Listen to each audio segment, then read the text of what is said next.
Jerusalem, nearly 3,000 years ago, a city in crisis, its ancient walls echoing with uncertainty and fear. The sun sets over stone streets, casting long shadows over a people on the brink of despair.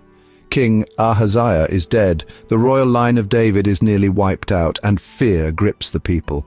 The marketplace buzzes with anxious whispers as families wonder if anyone will survive the coming storm.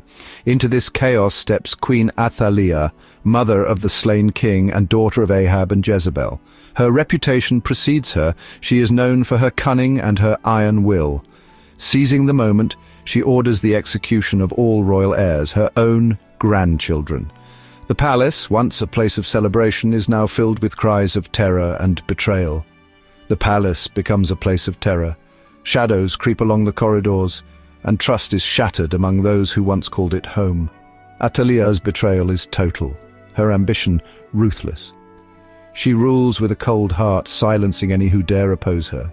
For 6 years she rules with an iron fist, promoting Baal worship and plunging Judah into spiritual darkness.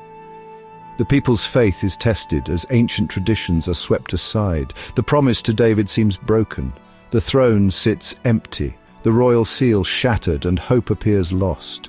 The people despair under a usurper's shadow. Each day they wonder if the darkness will ever lift, or if their heritage will be erased forever. The fate of a nation hangs by a thread as the shadow of Athaliah looms, but hope, though hidden, is not extinguished. Amidst the chaos and bloodshed that swept through the royal palace, Jehosheba, sister of the murdered king, makes a daring choice. She risks her own life, defying the murderous ambitions of Athaliah to save a single precious life. With courage and quick thinking, she rescues her infant nephew, Joash, from certain death. Concealing him and his nurse deep within the sacred walls, she keeps them hidden from Athaliah's relentless search, knowing discovery would mean doom for them all. The temple, a place of worship and tradition, now becomes Joash's secret refuge, a sanctuary in a city ruled by fear and suspicion, where every shadow could hide a threat. For 6 long years, Joash is raised in secrecy, surrounded by the rituals of faith and the wisdom of Jehoyada, who becomes both protector and mentor to the hidden prince. The future king grows not in a palace filled with intrigue and danger, but in the house of God, learning humility, justice, and the true meaning of leadership. Jehoyada patiently prepares Joash for a destiny the boy cannot yet imagine, teaching him the sacred traditions and the responsibilities that await him. The hope of Judah is hidden in plain sight, protected by unwavering faith, the courage of a few, and the silent prayers of many. Outside, the world suffers under Athaliah's cruel reign, but within the temple's walls, the promise of a better future quietly endures, waiting for the right moment to emerge. Now, after years of secrecy and hope, the stage is set for a dramatic return that will change the fate of a nation. In the 7th year, Jehoyada knows it's time to act. The kingdom has suffered long enough under the oppressive rule of Athaliah. He secretly gathers the commanders of the royal guard, men weary of Athaliah's rule. These are seasoned warriors loyal to the legacy of David. In the temple, Jehoyada reveals Joash, the true heir. The commanders swear allegiance. The plan is bold, but their resolve is unshakable. On the Sabbath, loyal guards are divided to secure the palace, the gates, and the temple. Every move is calculated, every step crucial. The guards are armed with King David's own weapons, a powerful symbol of legacy. These weapons carry the weight of history and hope. The city holds its breath as the coup unfolds under the cover of worship.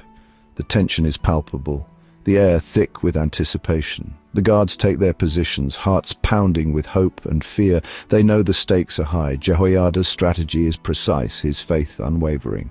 He believes in the righteousness of their cause. The defenders of David's line are ready. They stand united, prepared to restore the rightful king. The moment of truth approaches. The tension is almost unbearable as they await the signal. The fate of Judah will be decided within the courts of the Lord's house. This sacred ground will witness a pivotal moment in history. The usurper's reign is about to be challenged.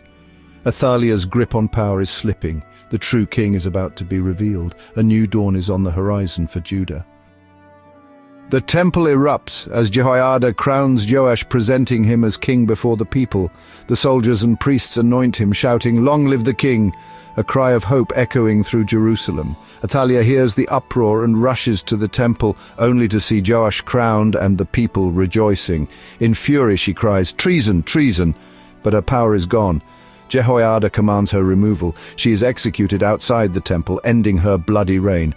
The people rejoice. The city is free. The promise to David is restored. A child king sits on the throne, and hope returns to Judah. Light breaks through the darkness. With Athaliah gone, Judah is transformed. Led by Jehoyada, the people destroy the temple of Baal and renew their covenant with God. Joash is escorted in triumph to the palace, taking his rightful place as king. Peace and order return. The city rejoices. The story of Joash is more than history. It's a foreshadowing of a greater king to come. Hidden, protected, and revealed at the appointed time, Joash's story echoes the promise of Christ. Even in the darkest times, faith and courage preserve hope. God's promise endures, preparing for a new dawn. Are you ready to continue? Just click here and come along with me to the next chapter.